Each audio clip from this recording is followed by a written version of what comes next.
Hello everyone, welcome back to my YouTube channel. Here we will continue from the previous part, Central Problems of an Economy, Part 2. In the last part, we discussed what were the central problems, which were what to produce, how to produce, and for whom to produce. Now we will talk about in this part what are the types of economy, कि कितनी तरह की economy है। एक categories की बात करेंगे। जैसे सबसे पहली इकोनॉमी है, जनरली 3 टाइप्स की इकोनॉमी होती है। एक होती है मार्केट इकोनॉमी,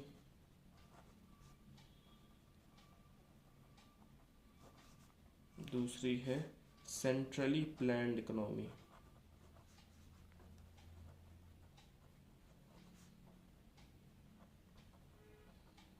और तीसरी है मिक्स्ड इकोनॉमी। ठीक है, अब हम लोग वन बाय वन इन एक एक इकोनॉमी के बारे में समझेंगे। सबसे पहले आती है आपकी मार्केट इकोनॉमी। इसको फ्री इकोनॉमी भी बोला जाता है और कैपिटलिस्ट इकोनॉमी भी बोला जाता है। अब इस इकोनॉमी को समझने के लिए मैं आपको एग्जांपल देता हूँ। सबसे बड़ी मार्केट इकोनॉमी वर्ल्ड की जो है वो है USA, United states of America. ठीक है, मार्केट इकोनॉमी वो इकोनॉमी होती है जहाँ पर ये तीनों डिसीजंस व्हाट, हाउ, फॉर हुम, ठीक है, मैं ऐसे ही बोलूँगा व्हाट, हाउ और फॉर हुम। जो व्हाट, हाउ और फॉर हुम, ये तीनों फैसले प्राइवेट इंडिविजुअल्स लेते हैं। प्राइवेट इंडिविजुअल्स हो गए जैसे आप और हम। क्या प्रोड्यूस करना है, क्या प्रोड्यूस करना है वो भी हम ही को डिसाइड करना है। कितना प्रोड्यूस करना है वो भी हम ही डिसाइड करेंगे, और किन लोगों के लिए बनाना है वो भी हम ही लोग डिसाइड करेंगे। प्राइवेट इंडिविजुअल्स, जैसे कि मैं अपना मैं आज एरोप्लेन बनाना चाहता हूँ, तो आज एरोप्लेन बनाऊंगा मैं। मुझे कोई रोकने टोकने वाला नहीं, मुझे बस गवर्नमेंट के लाइसेंस लेने और मुझे फिर स्टार्ट कर देना एरोप्लेन बनाना। मैं आज वाइन सेल करना चाहता हूँ, मैं आज वाइन सेल कर सकता हूँ खुद, वाइन बना के, government subject to government approvals. ठीक है, मुझे आज आटा मैन्युफैक्चर करना है, मैं आटा मैन्युफैक्चर कर सकता हूँ। मुझे आज चिप्स बनाना है, मैं चिप्स बना के सेल कर सकता हूँ। पूरी अथॉरिटी और ऑटोनॉमी मेरे पास है सब कुछ बनाने, मैं जो चाहूँ वो बना सकता हूँ। ठीक है, ऐसा नहीं कि मुझे कोई रोकने आ रहा है कि नहीं आप ये नहीं बना सकते, नहीं, जो मैं चाहूँ वो मैं सेल कर सकता हूँ। हाउ, किस तरीके से मैं बनाना चाहता हूँ। हम लोग ने 2 तरीके से बात करी थी, लेबर इंटेंसिव और कैपिटल इंटेंसिव। तो आप जो मेथड चाहे वो मेथड यूज़ कर सकते हो। आपके ऊपर किसी तरह का बर्डन नहीं है कि नहीं मैं यही, कि आपको कैपिटल यूज़ करना है, नहीं आपको लेबर यूज़ करना है, नहीं, ऐसा नहीं है। जो चाहे आप वो यूज़ कर सकते हो। फॉर हुम, किन के लिए बनाना, जो जैसे हम लोग ने बात करी थी, चाहे रिच के लिए मैन्युफैक्चर करो, चाहे आप पुअर के लिए मैन्युफैक्चर करो, चाहे मिडिल क्लास के लिए मैन्युफैक्चर करो, जिस भी आप सेक्टर को बेचना चाहते हो, चाहे रिच को बेचना चाहते हो, चाहे पुअर को बेचना चाहते हो, चाहे मिडिल क्लास को बेचना चाहते हो, वो पूरा डिसीजन भी आपके हैंड में ही है। ठीक है, ये पूरी फ्री होती है इकोनॉमी, अपनी फ्री विल है आपकी। तो अगर फ्री विल है तो एक चीज है कि किस चीज से आप गाइड होंगे, प्रॉफिट मोटिव से। किस चीज से गाइडेंस मिलेगा आपको, प्रॉफिट मोटिव से, कि जहां प्रॉफिट ज्यादा होगा उसी सेक्टर में सब लोग घुसना चाहेंगे, है ना। तो ये होता है, और जहां प्रॉफिट कम होता है वहां लोग कम जाना चाहते हैं, और जाते भी हैं कुछ लोग, उसमें भी कोई तरीका सोच लेते हैं प्रॉफिट अच्छा करने का, तो वो उसमें भी जाते हैं। ठीक है, तो इस चीज़ का एग्जांपल है USA। इस इन इकोनॉमीज में गवर्नमेंट का काम होता है प्राइवेट सेक्टर को रेगुलेट करना। क्या करने का काम होता है, रेगुलेट करना, रूल्स बनाना, रूल्स, एडमिनिस्ट्रेशन का पूरा काम, administration, law and order,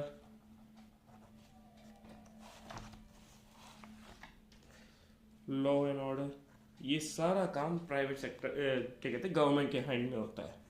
government को बस अपना एडमिनिस्ट्रेशन मजबूत रखना है, लॉ एंड ऑर्डर मजबूत रखना है, बाकी सब मैन्युफैक्चरिंग से लेके सेलिंग तक सब प्राइवेट सेक्टर को देखना है। ठीक है, अब जैसे हम लोग कहते हैं पब्लिक सेक्टर मतलब गवर्नमेंट, प्राइवेट सेक्टर मतलब प्राइवेट इंडिविजुअल्स। ठीक है, हम लोग प्राइवेट इंडिविजुअल्स, क्लियर है। अब जैसे अमेरिका को, अब मैं बताता हूँ, अमेरिका है यूएसए, यूएसए में वेपन्स भी प्राइवेट कंपनीज बनाती हैं, वेपन्स भी प्राइवेट कंपनीज बनाती हैं। गवर्नमेंट वेपन तक मैन्युफैक्चर नहीं करती, वो उनसे खरीदती है सिर्फ। एग्जाम्पल आप जाके सर्च कर लीजिएगा, जैसे लॉकहीड मार्टिन हो गया, लॉकहीड मार्टिन हो गया, वेपन्स, प्राइवेट जेट्स, प्लेन, सब कुछ बनाता है लॉकहीड मार्टिन डिफेंस के लिए। ठीक है, सब कुछ, चाहे वो हैवी से हैवी चीज़ें हो, सब लॉकहीड मार्टिन बनाता है। वेपन्स हो गए, जब वेपन्स तक वो लोग प्राइवेट सेक्टर मैन्युफैक्चर कर रहा है तो आप खुद ही सोच लीजिए बाकी चीज़ें तो प्राइवेट ही कर रहा होगा। गवर्नमेंट का कोई रोल नहीं है, गवर्नमेंट की कोई मैन्युफैक्चरिंग कुछ नहीं है, जैसे हमारे इंडिया में होती है लेकिन वहाँ पे नहीं है। ठीक है, ये हो गया यूएसए यानी मार्केट इकोनॉमी का एग्जाम्पल। अब सेकेंड नंबर पे आता है centrally planned.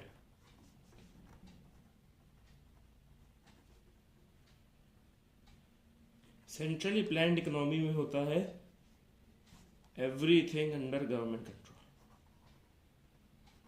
Everything under government control, सब कुछ गवर्नमेंट कंट्रोल में होता है। व्हाट, हाउ, फॉर whom, ये तीनों फैसले गवर्नमेंट लेती है और कोई नहीं लेता। ये तीनों फैसले गवर्नमेंट लेती है, गवर्नमेंट ही डिसाइड करती क्या बनाना। अगर गवर्नमेंट देखती है कि कंट्री में पुअर ज़्यादा है तो पुअर से रिलेटेड गुड्स बनेंगे, आटा, दाल, चावल, तेल, ठीक है, केरोसिन, ये मैच बॉक्स, सब चीज़ें, ये सब गवर्नमेंट डिसाइड करेगी कैसे बनाना है। गवर्नमेंट देखेगी अगर उसकी कंट्री में लेबर ज़्यादा है तो वो लेबर इंटेंसिव मेथड्स को यूज़ करेगी। अगर गवर्नमेंट देखेगी कि मेरी कंट्री में कैपिटल ज़्यादा है तो मैं कैपिटल इंटेंसिव मेथड को यूज़ करूँगा। ये डिसीजन भी गवर्नमेंट लेती है कि लेबर इंटेंसिव से बनाना है, कैपिटल इंटेंसिव से बनाना। फॉर रूम किसके लिए बनाना है, हर कंट्री में हर टाइप के लोग होते हैं, किसके लिए कितना क्या क्या बनाना है, सब कुछ गवर्नमेंट प्लान करती है। ठीक है, इसका सबसे बढ़िया एग्जाम्पल है चाइना। ठीक है, सेंट्रली प्लान को एक चीज़ और बोलते हैं जो आप लोग न्यूज़ में बहुत कुछ सुनते हैं, वो है कम्युनिस्ट इकोनॉमी। इनफैक्ट चाइना में जो रूल करती है उसका नाम भी कम्युनिस्ट पार्टी ऑफ चाइना है। तो चाइना सेंट्रली प्लान से ही उठा है पूरा का पूरा सब कुछ। जितनी भी आप आज चाइना में जगह जो इम्पोर्टेंट है, शंघाई, बीजिंग, वेंटोंग, जितनी भी जगह हैं उन सब में आप देखेंगे कि ज़्यादातर जो बड़े बड़े प्लांट हैं वो सब गवर्नमेंट के लगे हुए हैं और सब कुछ गवर्नमेंट ही मैन्युफैक्चर कर रही है मैक्सिमम। अब उन्होंने धीरे धीरे करके प्राइवेट सेक्टर को अलाउ किया है, वरना मैक्सिमम गवर्नमेंट का ही है सब कुछ। ठीक है, वही डिसाइड करती है कैसे क्या बनाना है, कैसे सारे डिसीजंस गवर्नमेंट लेती है वहाँ चाइना में।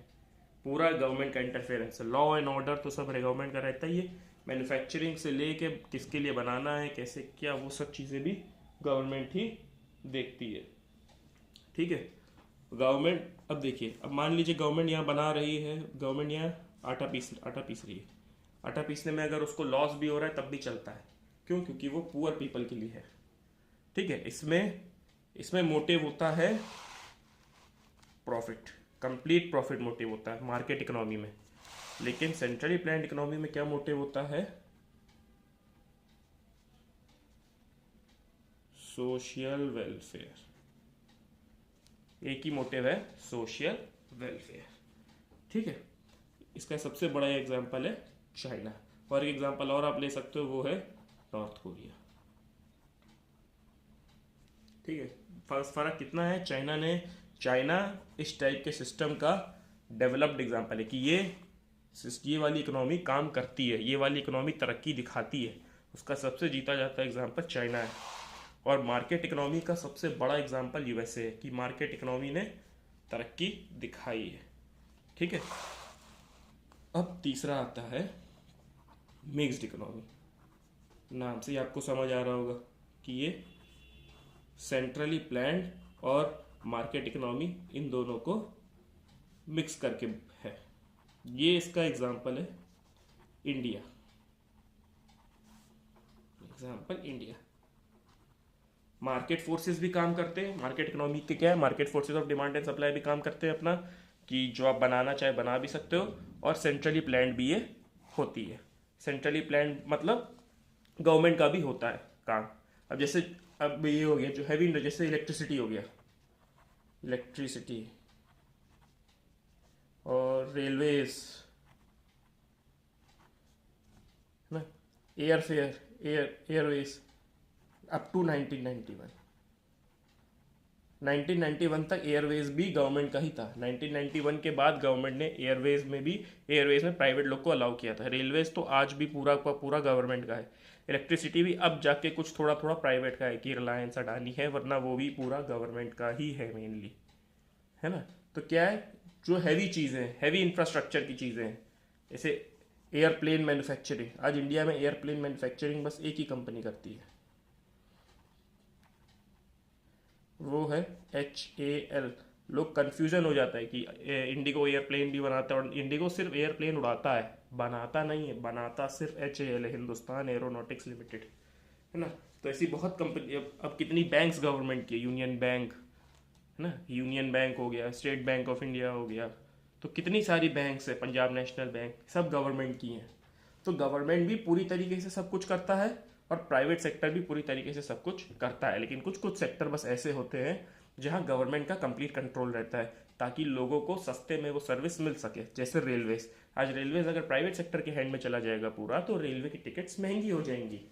शायद आपसे इवेंट की, जैसे जैसे फ्लाइट में कई लोगों ने देखा होगा कि कोई इवेंट आ रहा होता है या सैटरडे संडे, तो फ्लाइट महंगी रहती है, उस तरीके से फिर रेलवे भी होने लगेगा। लेकिन वो अभी नहीं होता, क्यों? क्योंकि गवर्नमेंट एक समान रेट रखती है और कम चार्ज करने की कोशिश करती है जितना हो सके, ठीक है। तो ये कि बस गवर्नमेंट की कॉस्ट निकल जाए, गवर्नमेंट आपसे प्रॉफिट कमाने के लिए नहीं बैठी है। तो ये सब चीज़ें सोशल। अब इलेक्ट्रिसिटी, आज प्राइवेट सेक्टर जहाँ सप्लाई करेगा वहाँ एक्सपेंसिव हो जाएगी। कई सिटीज़ में, दिल्ली और इन सब में जो कमर्शियल यूज़ की इलेक्ट्रिसिटी है वो महंगी होती है, क्यों? क्योंकि वो प्राइवेट सेक्टर सप्लाई कर रहा होता है, ठीक है। तो ये होता है इलेक्ट्रिसिटी, रेलवेज, एयरवेज। तो ये काफ़ी सारी चीज़ें गवर्नमेंट कंट्रोल में भी होती हैं, और काफ़ी सारी चीज़ें प्राइवेट सेक्टर को भी गवर्नमेंट ने देखी, प्राइवेट सेक्टर भी इसमें काम कर सकता है। जैसे चीनी की मिलें हो गई, है ना, शुगर मैन्युफैक्चरिंग हो गई, सब कुछ, है ना, कॉटन मैन्युफैक्चरिंग, शुगर मैन्युफैक्चरिंग, और भी अब कुछ भी सोच, जैसे धागा धागा बनता है, और तमाम चीज़ें, पेंसिल, नटराज आती, प्राइवेट सेक्टर है। तो वो सब कुछ प्राइवेट सेक्टर को भी दे रखा है, और गवर्नमेंट भी चाहे गवर्नमेंट भी कर सकती है, लेकिन गवर्नमेंट सिर्फ उन्हीं चीज़ों में पैसा डालती है जो सोशली यूजफुल होते हैं, जिनसे सोशल वेलफेयर होता है, ठीक है। जैसे हाईवेज बनवाना, अब प्राइवेट सेक्टर बनवाने लगा है, वरना एक्सप्रेस पे हाईवेज तो पूरे गवर्नमेंट ही बनाती थी, है ना। तो ये है मिक्स्ड इकोनॉमी। ये 3 टाइप की इकोनॉमीज एग्जिस्ट करती हैं, market economy, central planned economy, mixed economy. इसका सबसे best example United states of America है, जिसने इस इकोनॉमिक मॉडल को फॉलो करके अपना डेवलपमेंट किया है पूरा, आज से नहीं, कम से कम 200-250 साल से। सेंट्रली प्लान्ड इकोनॉमी का सबसे बड़ा एग्जाम्पल है, हमेशा चाइना था, चाइना है और चाइना ही रहेगा, क्योंकि चाइना ने इस मॉडल का यूज़ करके अपने पिछले 40-50 ईयर्स का पूरा इकोनॉमिक डेवलपमेंट चाइना का उठा के देखें तो वो इसी मॉडल पे हुआ है। इसी से चाइना ने मैन्युफैक्चरिंग को भी अपनी डेवलप किया है। और फिर मिक्स्ड इकोनॉमी का एग्जाम्पल है इंडिया, ठीक है। कई सारी यूरोपियन कंपनीज भी मिक्स्ड इकोनॉमी में आ जाती हैं, लेकिन जो मेन एग्जाम्पल एक जो आप जिसको आप देख सकते हो, स्टडी करके ऑब्जर्व कर सकते हो, कि जैसे मान लीजिए आप एग्जाम में पढ़ के जाना भूल गए मिक्स्ड इकोनॉमी क्या है, तो आप इंडिया को इमेजिन करो, इंडिया में कैसे क्या क्या होता है, और अब मिक्स्ड इकोनॉमी का आंसर आराम से आप लिख लोगे, ठीक है। अब हम लोग आगे बढ़ते हैं। इस चैप्टर का जो मेन पार्ट है सबसे, वो है production possibility curve.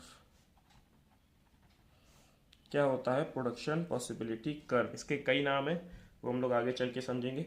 Production possibility curve होता है, जैसे फॉर एग्जांपल आपकी कंट्री में जितने भी रिसोर्सेज हैं, गिवन रिसोर्सेज को यूज करके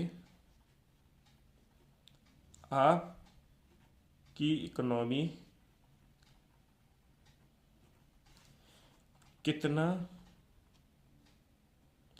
कितना मैक्सिमम आउटपुट प्रोड्यूस कर सकती है।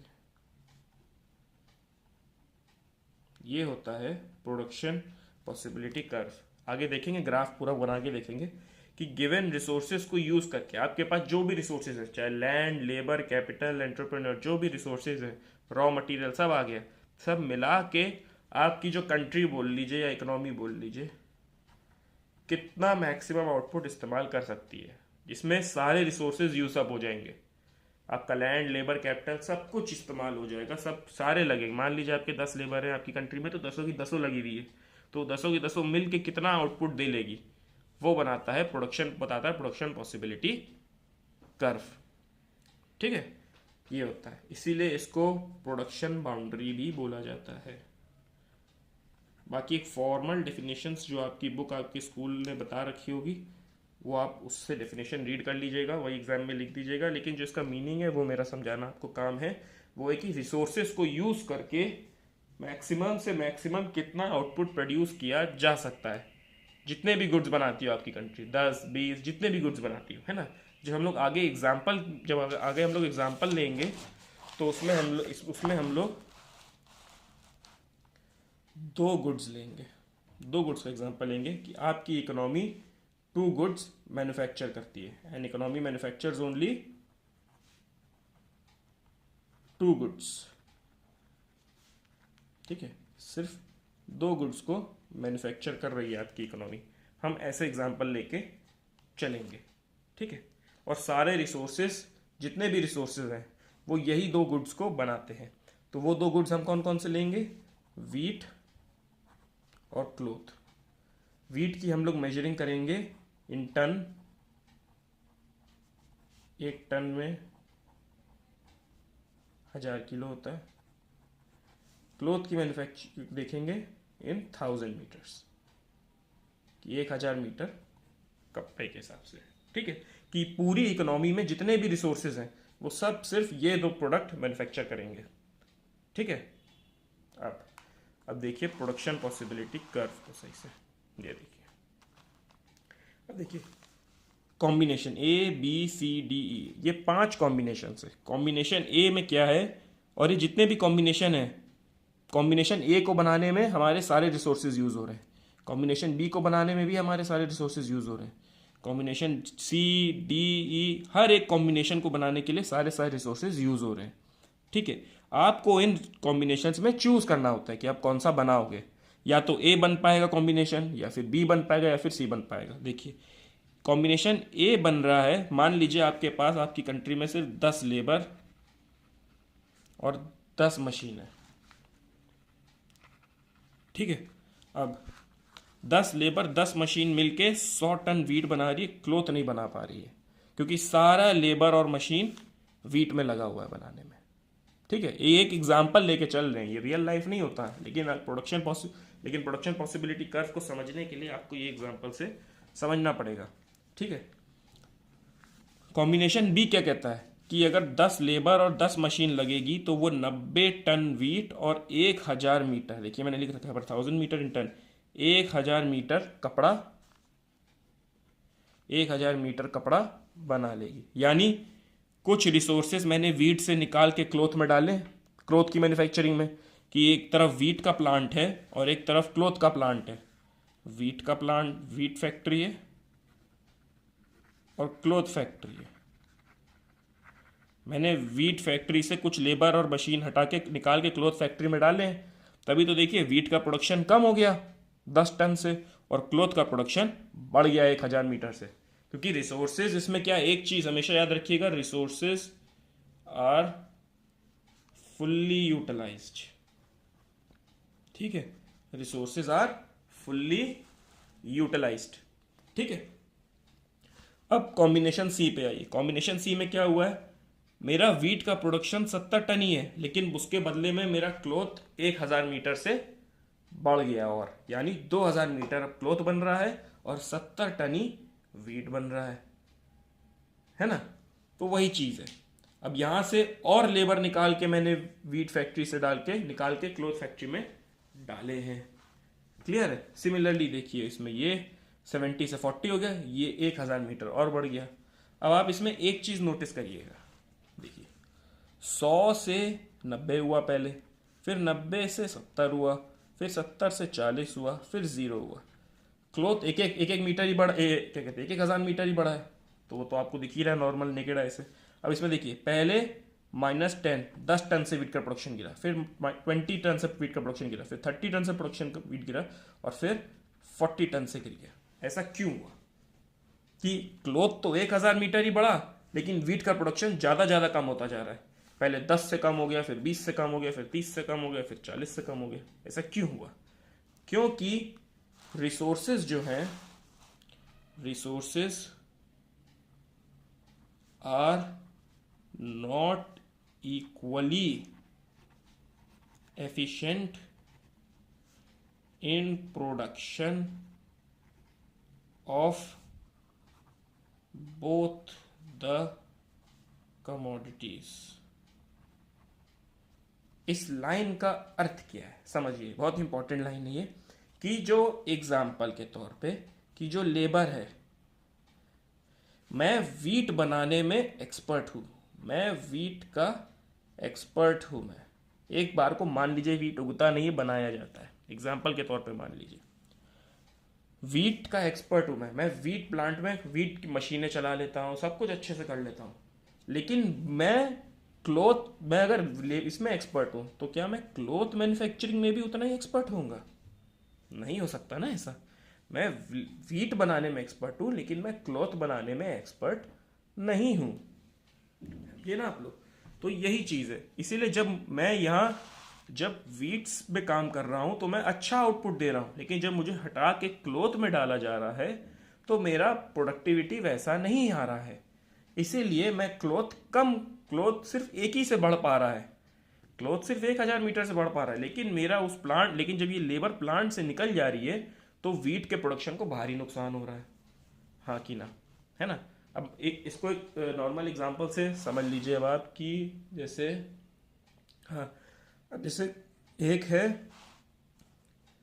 हड्डी का डॉक्टर, ठीक है, हड्डी का डॉक्टर को कहते हैं हम लोग ऑर्थोपेडिक, और दूसरा है डर्मेटोलॉजिस्ट। अब हड्डी का डॉक्टर डर्मेटोलॉजिस्ट का काम थोड़ी कर पाएगा अच्छे से। वही चीज़ है कि वीट फैक्ट्री का वर्कर क्लॉथ फैक्ट्री में उतने अच्छे से काम नहीं कर पाएगा, क्योंकि वो उसका उतना स्किल सेट नहीं है। मशीन अलग हो सकती है, मशीन को चलाने का सिस्टम डिफरेंट हो सकता है, इन्वायरमेंट अलग हो सकता है, सब चीज़ें होती हैं। समझ गए आप? इसीलिए वीट ज़्यादा गिर रहा है और क्लॉथ एक मात्रा में बढ़ रहा है, ठीक है। और वीट जब 0 हो जा रहा है तो हम 4,000 मीटर क्लॉथ ही बना पा रहे हैं। अब देखिए इसको एक ग्राफ के थ्रू, ये है आपका प्रोडक्शन पॉसिबिलिटी कर्व। ये पूरा मार्क्ड है, देखिए 100 0 था, 100 0। एग्जाम में आपको एकदम इतना प्रिसाइज मार्किंग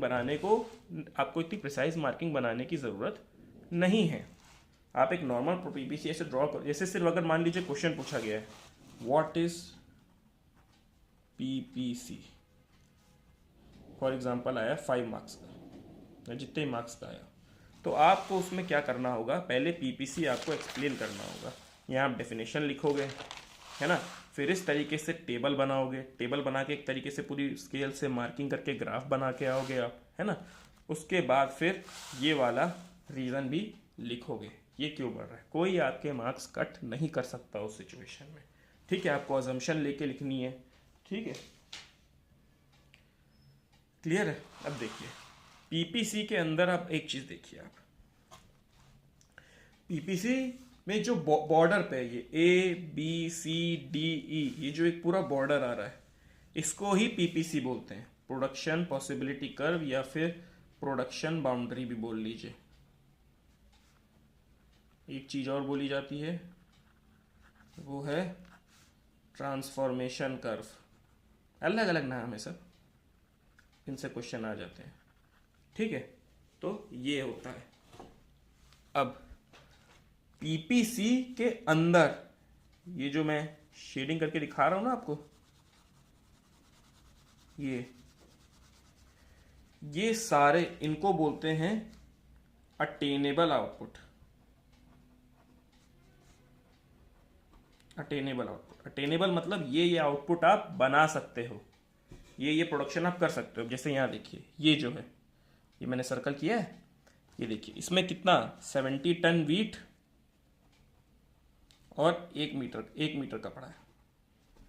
ठीक है, आप 70 टन वीट और 1 मीटर कपड़ा है, 1000 मीटर, 70 टन वीट और 1000, फिर से लिख देता हूँ, 1000 मीटर कपड़ा, ये कॉम्बिनेशन बना सकते हो आप। लेकिन इस कॉम्बिनेशन में आपके रिसोर्सेस फुल्ली यूटिलाइज्ड नहीं है, क्योंकि या तो आप 20 टन वीट अभी एक्स्ट्रा बना सकते हो, या फिर आप 1000 मीटर कपड़ा एक्स्ट्रा बना सकते हो। इन दोनों में से आपके पास ऑप्शन है एक भी चीज़ एक्स्ट्रा बनाने की। तो इसका मतलब कुछ लेबर या मशीन अभी खाली पड़ी है, तो आप रिसोर्सेज अपने पूरे यूटिलाइज नहीं कर पा रहे। जो combinations A B C D E हैं, इन कॉम्बिनेशन पे रिसोर्सेज फुल्ली यूटिलाइज्ड है, कोई भी अनएम्प्लॉयड नहीं बैठा है, ना मशीन अनएम्प्लॉयड है ना लेबर अनएम्प्लॉयड है। ठीक है, सब कुछ फुल्ली यूटिलाइज्ड है। क्लियर है? इसीलिए जो अंदर है पूरा वो अटेनेबल आउटपुट है, कि ये आउटपुट तो हम हंसी खुशी बना सकते हैं। जो अंदर है प्लस जो बॉर्डर पे है, ये पूरा अटेनेबल है। अब जो बाहर होगा, फॉर एग्जांपल ये हो गया एफ, अभी कितना भी हो सकता है। अभी मान लीजिए 90 टन वीट है और 2 मीटर कपड़ा है। ठीक है, मान लीजिए 90 टन वीट और 2000 मीटर कपड़ा है। ये हम नहीं बना सकते, क्योंकि इसको बनाने के लिए हमें रिसोर्सेज एक्स्ट्रा चाहिए। हमारे पास उतने रिसोर्सेज नहीं हैं कि हम इसको बना सकें।